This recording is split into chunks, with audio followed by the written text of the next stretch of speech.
तर नमस्कार मित्रांनो, तुमच्या सगळ्यांचं तुमच्या भावाच्या पहिल्या व्लॉगमध्ये हार्दिक स्वागत आहे. आणि हा व्लॉग होणार आहे Nashik to Kuber Bhandari by road Deep Amavasya special. चला मग आता निघतो आम्ही. यांना बाय बाय करून चाललोय मी आता. बाय बेटा, बाय बाय. पिदे चल. चलो चला.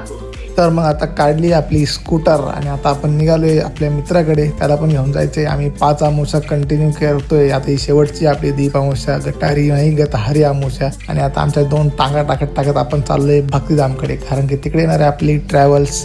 आपण जातो ट्रॅव्हल्सने. 1-2 वेळेस गाडीने पण गेलो, पण दोघांना जाम होऊन जातं. आणि आता आपण आलोय भक्तिधामला, जो की एकदम सुंदर आहे. इथूनच आपल्याला पिकअप पॉईंट आहे आपला. आणि ही आपली बस वीर ट्रॅव्हल्सची, की एवढी काही खास नाही आहे, ठीकठाक वाटली मला. आम्ही दरवेळेस इंधानेच जातो आणि कधी गाडी घेऊन पण जातो. तर पुढे आपल्या आहे पोटपूजेचा स्टॉप, जे की आहे हॉटेल आरती. मस्त आहे.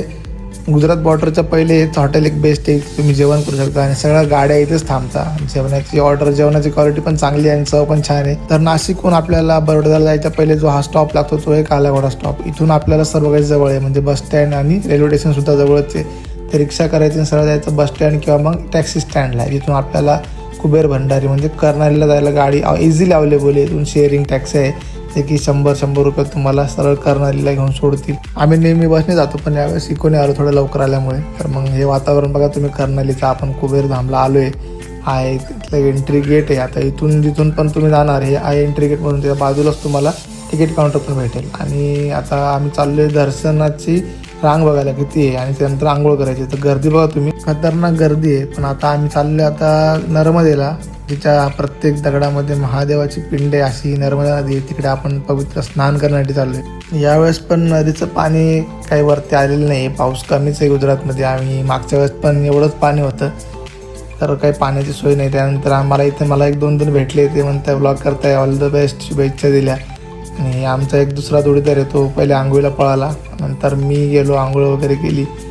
छानपैकी आंघोळ झाली. पाणी काही खास खोल नाही, त्या बघा आतमध्ये दिसतील तुम्हाला. आंघोळ वगैरे झाल्यानंतर पाहिलं तर भाई स्वच्छता काहीच नाही आहे इथे. म्हणजे करायला पाहिजे, एवढं मोठं तीर्थस्थळ आहे. प्रत्येकजण इथं स्नान करण्यासाठी येतो, तर घाण खूप आहे. आणि महत्त्वाचं म्हणजे इथं लेडीजसाठी चेंजिंग रूम नाही आहे, किंवा जेंट्ससाठी पण नाही. सोडा आपण ठीक आहे, पण लेडीजसाठी यांनी करायला पाहिजे काहीतरी.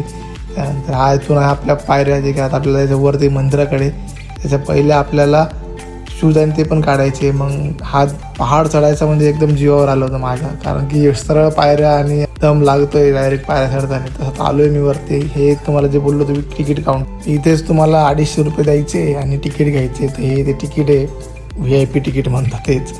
आणि गर्दी बघा तुम्ही, एकदम भरमसाठ गर्दी आहे आज दीप अमावस्येची. आम्ही पण आता आमची इकडे जरा VIP कमी होती, तिकडे जास्त 6-7 लाईनी आहे, इकडे 3च लाईनी आहे. पण ठीक आहे, 2-1 तासाचा फरक पडतो. तर तुम्हाला जसं तुम्ही कम्फर्टेबल असाल, तुमच्याकडे वेळ असेल तर तुम्ही फ्री लाईन पण जाऊ शकता. हे इकडे तर नेहमीच आहे कटकट भानगडी. 100% इथे होणार म्हणजे होणारच, तुम्हाला पाहायला भेटतील. तर लाईनीतूनच पुढे जाताना तुम्हाला छानशी अशी कुबेर महाराजांचा एक फ्रेम बघायला भेटेल. तिकडून पण लाईन पुढे येते आणि तुम्हाला एक खास गोष्ट दिसते, ती म्हणजे लंकापती रावण आणि कुबेर भगवान यांचं काय नातं होते. या चार्टवर तुम्हाला पॉज करून वाचू शकता, बघू शकता. तर हेच इन्फॉर्मेशन घेत आता आपण आलोय पुढे, जिथे आता भगवान कुबेरने तपस्या केली होती आणि त्यांना तपस्येचं फळ म्हणून स्वतः महादेव इथे येऊन थांबले होते. तर हीच ती जागा आहे. तुम्ही इथे बघू शकता. हे कुबेर भगवानचं मेन गाभारा आहे. त्यानंतर दर्शन करून बाहेर येण्यानंतर तुम्हाला ही गुफा भेटेल. मग या गुफेत पण जा, तिकडे पण दर्शन करा. छान जागा आहे तिकडे पण. त्यानंतर इकडून तुम्हाला कळसाचं दर्शन भेटेल बाहेर आल्यानंतर. तिथे दर्शन घेतल्यानंतर आम्ही नेहमी इकडे प्रसाद आणतो, कारण की सकाळपासून लोक लाईनीत असतात. तर मग आम्ही लाडू वाटतो इकडे राजगिऱ्याचे. प्रसाद वाटप करून आता आम्ही निघालोय मंदिराच्या बाहेर. तर बाहेर आल्यावर तुम्हाला भेटेल एक बजरंगबली आणि शनी महाराजांचं मंदिर. ते पण आत्ता नवीनच बांधकाम चालू आहे. तिथं पण आम्ही दर्शन घेतलं शनी महाराजांचं आणि हे बजरंगबली, त्यांचं दर्शन घेतलं. भारी मूर्ती बनवली आहे, खरंच छान, एकदम अप्रतिम आहे. तर आता बाहेर आलोय आपण. इकडे थोडीशी शॉपिंग करायची आहे, बाकी काही नाही. मग इकडून तुम्हाला जायचं असेल तर मग सरळ मार्ग आहे इकोचा, किंवा मग बस खूप कमी आहे टायमिंगली, 2 वाजता 5 वाजता असा काहीतरी बस आहे. तर सगळ्यात बेस्ट हाच आहे की इको करा आणि सरळ बडोद्याला जा. बडोद्याला आल्यानंतर बडोद्याचं बस स्टँड आहे, एकदम भारी केलं आहे त्यांनी. पण डायरेक्ट शॉपिंग मॉल आणून टाकलं आहे भाई. म्हणजे त्या बॅक साईडलाच बडोद्याचं बस स्टँड आहे, भारी केलेलं आहे. आणि त्यानंतर मग तुम्ही बघू शकता इकडे शॉपिंग करायचं बघू शकता, कारण की शालीमार ॲज इट इज शालीमारपेक्षा स्वस्त कपडे इथे 200ला 2 टी-शर्ट वगैरे असं काहीतरी होतं हे. तर आता आम्ही इथून काही घेतलं नाही बाबा, आम्हाला काही आवडत नाही, त्यामुळे आपण सरळ बसस्टँडलाच चाललो आहे. तिथून आता हे आहे सुरतचं बसस्टँड. जर तुम्हाला आम्हाला बडोद्याला बस भेटली नाही म्हणून आम्ही आलो डायरेक्ट सुरतला. सुरतवरून आपल्याला भरपूर साऱ्या बस भेटतात, मालेगाव, नंदुरबार, धुळे. तर आम्ही जरा बसची वाट पाहत थांबलो आहे कधीचं 1-1.5 तास झाला.